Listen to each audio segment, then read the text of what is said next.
जय श्री कृष्ण भक्तों, आपका स्वागत है भागवत महापुराण के इस गाथा में। वसुदेवं सुतं देवं कंसचाणूरमर्दनं देवकी परमानंदं श्री कृष्ण वंदे जगद्गुरु। श्री कृष्ण शरणं गोपाल शरणं श्री कृष्ण शरणं गोपाल शरणं मेरे बांके बिहारी नंदलाल शरणं मेरे बांके बिहारी नंदलाल शरणं श्री कृष्ण शरणं गोपाल शरणं श्री कृष्ण शरणं गोपाल शरणं मेरे बांके बिहारी नंदलाल शरणं मेरे बांके बिहारी नंदलाल शरणं श्री कृष्ण शरणं गोपाल शरणं श्री कृष्ण शरणं गोपाल शरणं मेरे बांके बिहारी नंदलाल शरणं मेरे बांके बिहारी नंदलाल शरणं श्री कृष्ण शरणं गोपाल शरणं श्री कृष्ण शरणं गोपाल शरणं मेरे बांके बिहारी नंदलाल शरणं मेरे बांके बिहारी नंदलाल शरणं। बोल भगवान श्री कृष्ण की जय, श्री नंद के लाला की जय, श्री देवकी नंदन श्री कृष्ण की जय, श्री द्वारकाधीश भगवान श्री कृष्ण की सदा ही जय।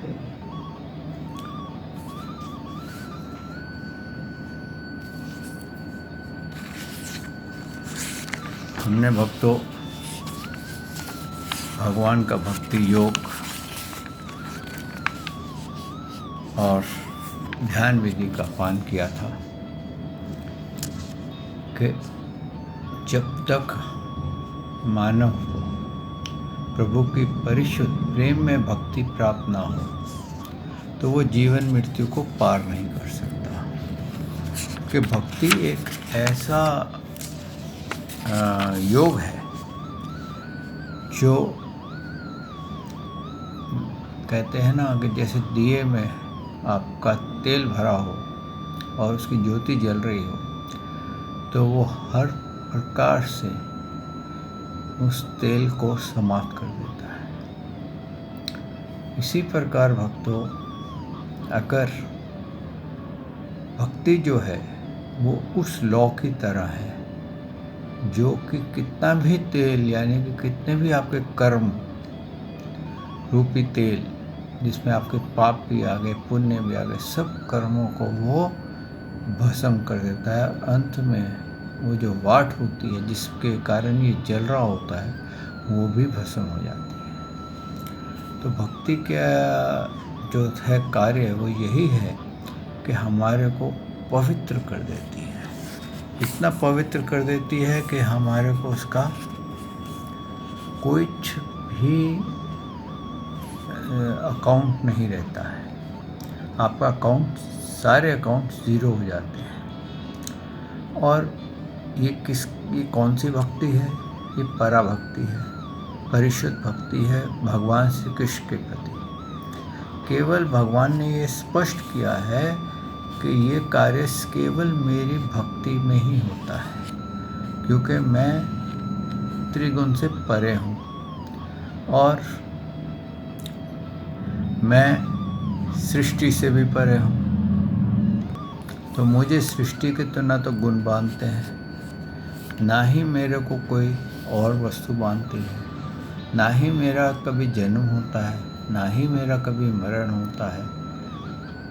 मैं सृष्टि का रचयिता हूँ और जब कोई मेरी शरण आ जाता है तो वो भी जीवन मृत्यु से पार हो जाता है। और उन्होंने उसके बाद ध्यान योग की विधि बताई कि एक प्रिंसिपल बनाई अपनी लाइफ में कि आप 5 मिनट दिन में 2 बार या 3 बार, जितने भी आपकी समर्थ हो, कम से कम भगवान के चिंतन में बैठिए। ओम भी करिए, श्री कृष्ण शरणम गोपाल शरणम भी गाइए, और ऐसा अभ्यास करिए कि जिससे कि आपके सांसों में श्री कृष्ण शरणम गोपाल शरणम की माला चले। अगर आपको ओम की करनी है तो आप ओम की भी चिंतन कर सकते हैं, क्योंकि अलग अलग हैं, लेकिन भगवान ने अपने आप को बताया कि मैं ओम भी मैं ही हूँ। आगे आएगा, भगवान की विभूतियों में भी आता है और उसमें भी आता है। तो आगे उन्होंने भगवान ने फिर अपनी विभूतियों का वर्णन किया है कि मैं क्या क्या हूँ और मेरी विभूतियाँ कितनी हैं, ये सब का वर्णन है। और उन्होंने उसके आगे वर्ण आश्रम धर्म का निरूपण किया है कि वर्ण आश्रम में कैसे रहना चाहिए, क्या क्या कार्य करना चाहिए। फिर वानप्रस्थ और संन्यास धर्म की बात की है कि जब संन्यास होता है तो सन्यासी को किसी भी वस्तु की तरफ आकर्षित नहीं होना चाहिए, लेकिन केवल वस्त्र पहन लेने से संन्यास नहीं होता, केवल सर मुड़ा लेने से संन्यास नहीं होता। उसको पूर्ण रूप से भगवान के परम भक्ति में लीन होना चाहिए, और उस सन्यासी को ज्ञान होना चाहिए कि वो किसकी भक्ति करे, किसकी ना करे। क्यों? कई लोग सिद्धि प्राप्त करने के लिए अनेकों प्रकार की भक्ति करते हैं। भगवान कहते हैं सब सिद्धियां भी मेरी ही हैं। अपने आप को दिखाने के लिए, सिद्धि प्राप्त करने के लिए बहुत सारी भक्ति करते हैं। किसी देवता की भक्ति करता है, कोई भूतों की भक्ति करता है, कोई पितरों की भक्ति करता है, तो वो सिद्धि प्राप्त करने के लिए करते हैं। तो भगवान कहते हैं वो सिद्धियां जो प्राप्त करनी होती हैं तो वो भी एक प्रकार से नाशवान होती हैं। आप अपना जो पाप कर्म, जो आपके कर्मों के कारण ये अनुगत जो आपको शरीर है प्रारब्ध का, इसलिए मिला है मानव देह कि आप जीवन मृत्यु से पार चले जाओ। लेकिन आप वर्ldly वस्तुओं में आकर्षित हो जाओ, जैसे कि पैसा कमाने में आकर्षित हो जाओ, अपने बच्चों में आकर्षित हो जाओ, कुछ भोजन ऐसे करने में आकर्षित हो जाओ। ये जो सिद्धियां हैं ये भी एक प्रकार का राजसिक नशा है, और राजसिक और तामस इसमें मिल जाता है। तो जो ये सिद्धियां किस लिए होती हैं? सिर्फ दिखाने के लिए। लेकिन इन सिद्धियों से हमारा कोई कल्याण नहीं होता है। हम या तो किसी को दिखाने के लिए सिद्धि करते हैं या किसी का अनिष्ट कर देते हैं, तो वो भी एक प्रकार से दिखाना ही है ताकि हमारा नाम हो। तो इस प्रकार से भगवान ने कहा है कि अपने मोक्ष की बात करो, हमारे सिद्धियों के पीछे मत भागो। ये सिद्धियां केवल तुम्हारा नाश कर देंगी।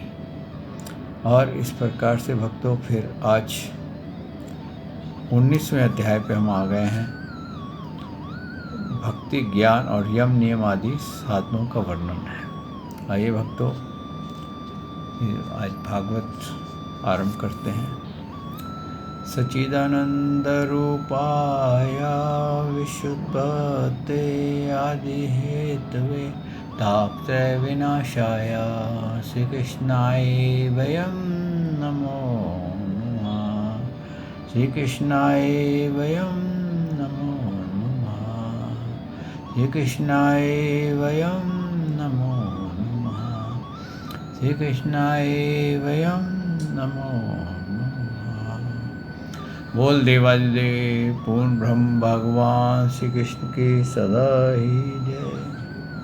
जय श्री कृष्ण भक्तों, भगवान श्री कृष्ण कहते हैं, उद्धव जी, जिसने उपनिषद आदि शास्त्रों को श्रवण, मनन और नित्य ध्यान से द्वारा आसाक्षात्कार कर लिया है, जो शुद्ध एवं ब्रह्मनिष्ठ है, जिसका निश्चय केवल युक्तियों और अनुमानों पर ही निर्भर नहीं करता।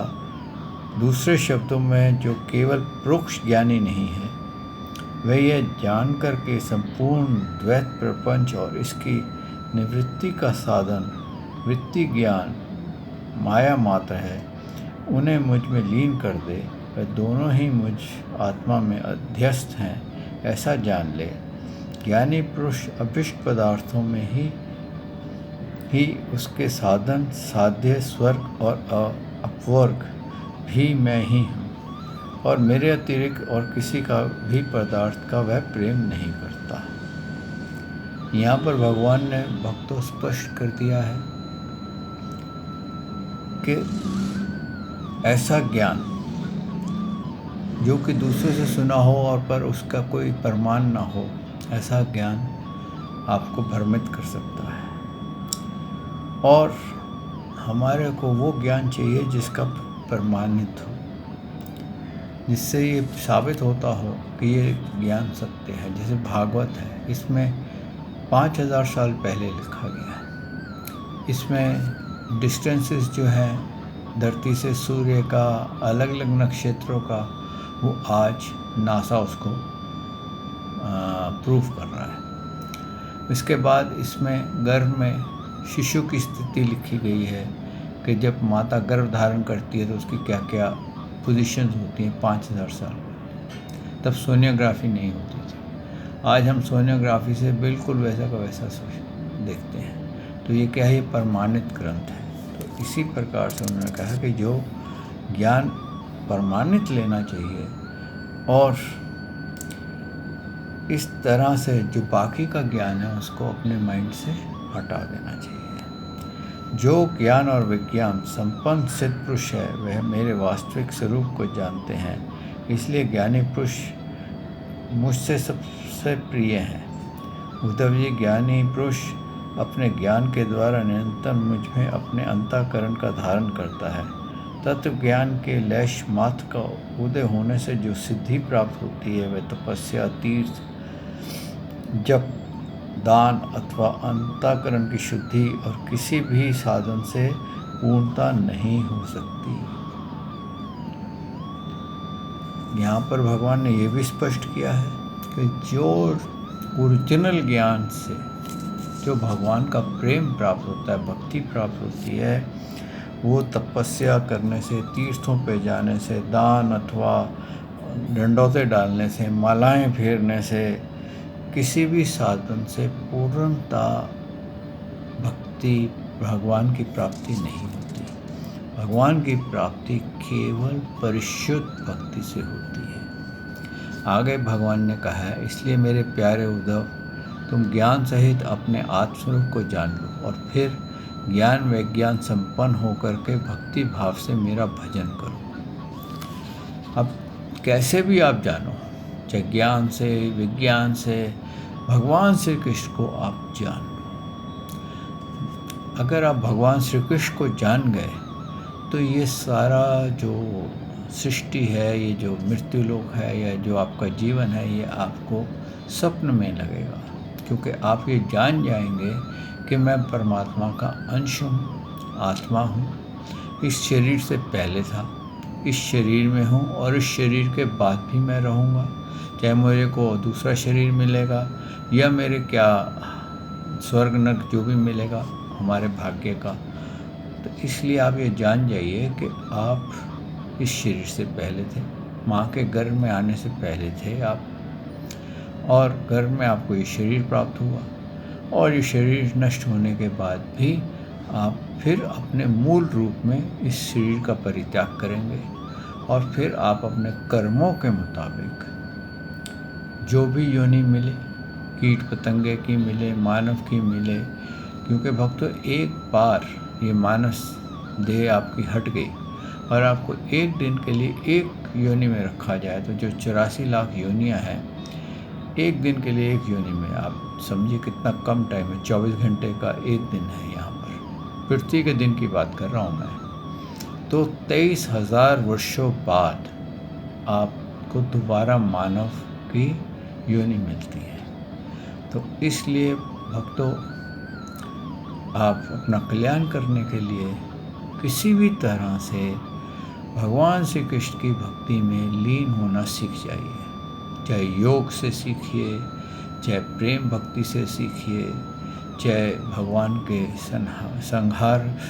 श्रृंगार का दर्शन कीजिए, भगवान की विभूतियों का दर्शन कीजिए, लेकिन कहते हैं दृढ़ निश्चय से श्री कृष्ण के चरण पकड़ लीजिए। उसके अतिरिक्त और कोई भी भक्ति ज्ञान हमारे को जीवन मृत्यु से मुक्त नहीं कर सकता। आगे भगवान ने क्या कहा है, बड़े बड़े ऋषि मुनियों ने ज्ञान विज्ञान यज्ञ द्वारा अपने अंतःकरण में मुझ सब यज्ञों को आदिपति आत्मा यजन करने के परम सिद्धि प्राप्त की है। यहाँ पर क्या है कि सब ऋषि मुनि जिन्होंने मोक्ष प्राप्त किया, जिन्होंने मोक्ष मार्ग बताया है, उन्होंने किसी प्रकार से कहते हैं विज्ञान के द्वारा हर प्रकार से उन्होंने मुझे ही प्राप्त किया है।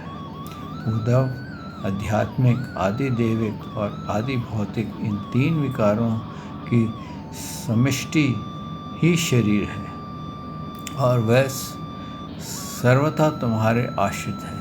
ये पहले नहीं था और अंत में नहीं रहेगा, केवल बीच में ही दिख रहा है। इसलिए इस जादू के खेल के समान माया ही समझनी चाहिए। इसके जो जन्मा, रहना, बढ़ना, बदलना, घटना और नष्ट होना है, ये 6 भावी विकार हैं। इनसे तुम्हारा कोई संबंध नहीं है।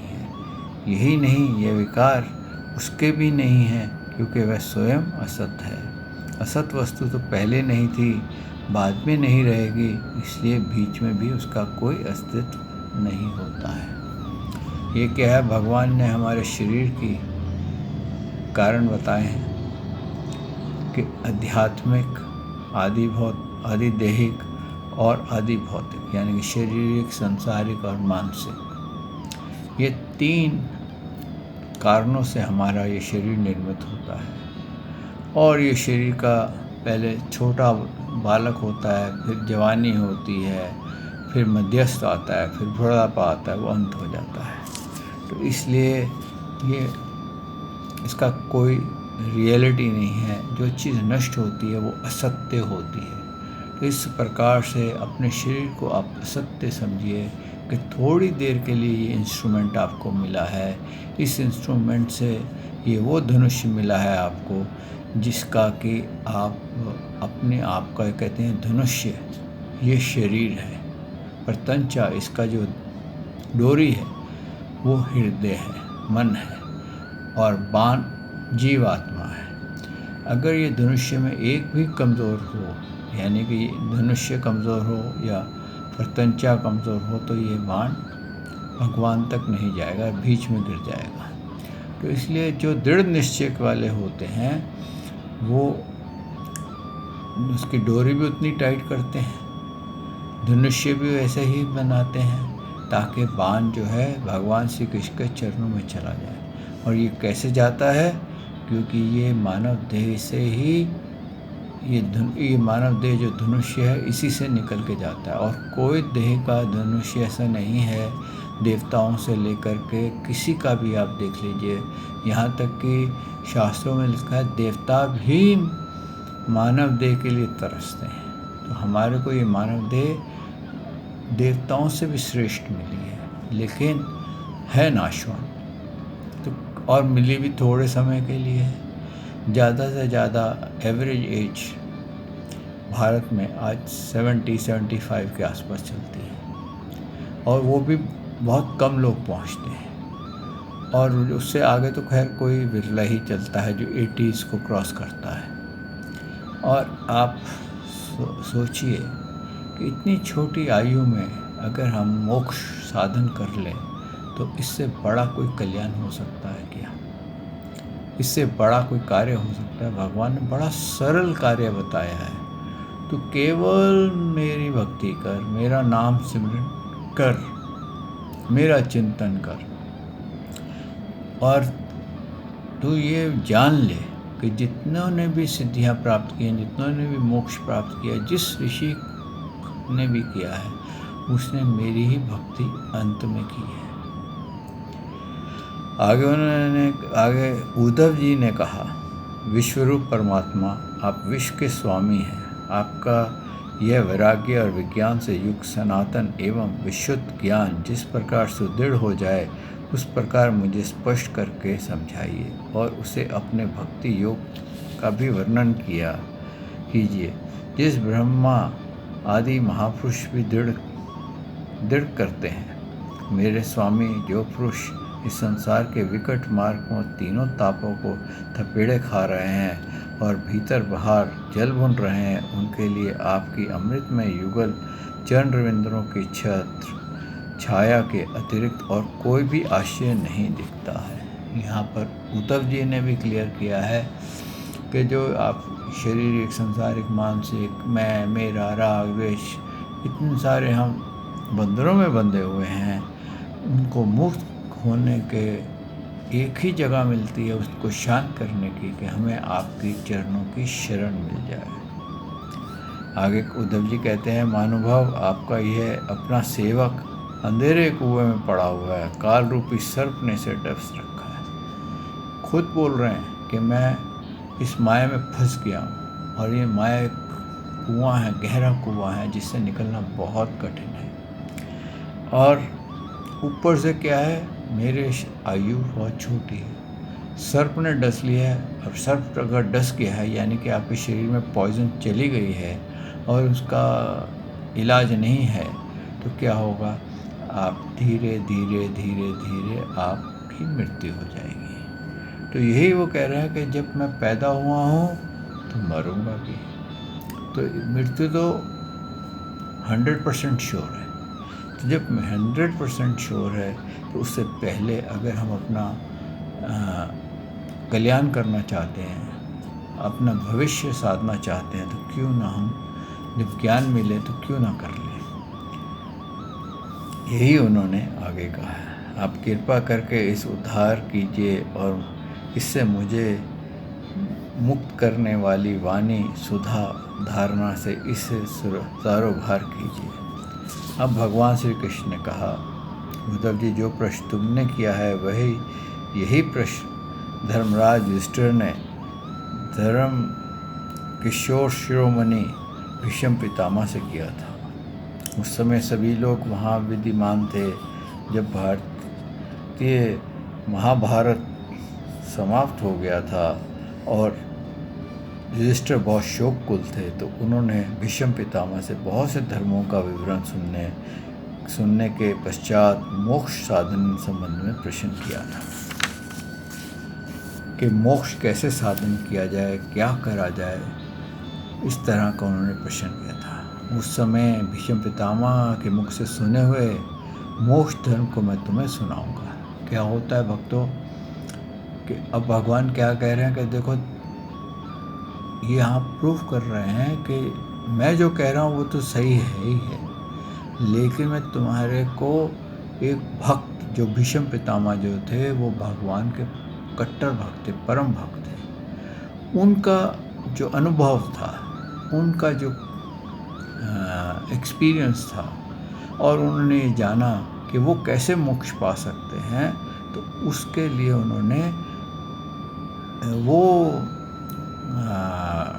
ज्ञान दिया है जो भीष्म पितामह को मालूम था, ताकि भीष्म पितामह जैसे मोक्ष पा गए। जैसे हम कई बार क्या होता है कि हम बहुत सारे मंदिरों में इसलिए जाते हैं, वहाँ पता चलता है कि यहाँ पर मनोकामनाएं पूर्ण होती है,